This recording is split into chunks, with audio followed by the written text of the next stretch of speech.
On Friday we celebrated the feast of the Sacred Heart of Jesus, which is the feast which kind of rounds up the Easter season.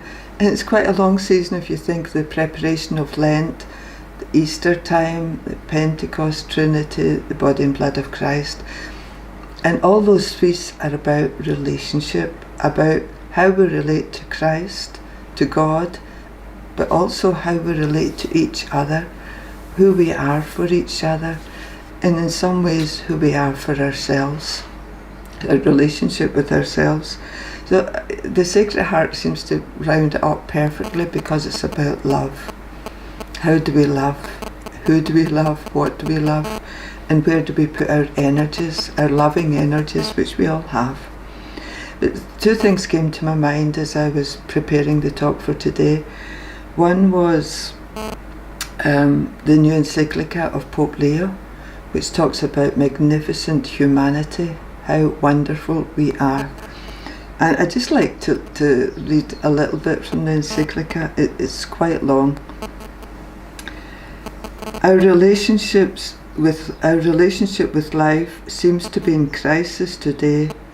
Everything that appears as a limit, incapacity, illness, old age, suffering, vulnerability, tends to be seen primarily as a defect to be corrected, rather than as a reality through which our humanity matures and opens itself to relationship. And yet we must remember that humanity flourishes not despite its limitations, but often through them.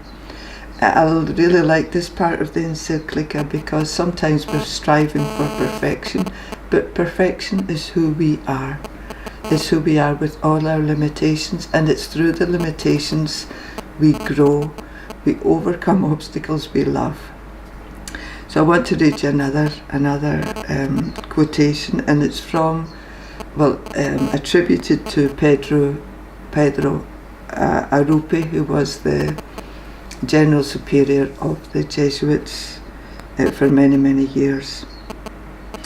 And Pedro Arrupe, just as a matter of interest, went through Hiroshima, was in Hiroshima when the bomb went off, and that affected his whole life. But he writes like this: what you are in love with, what seizes your imagination, will affect everything.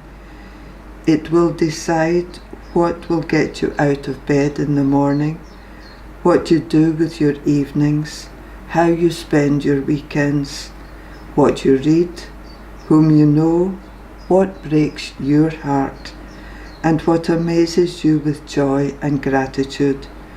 Fall in love, stay in love, and it will decide everything.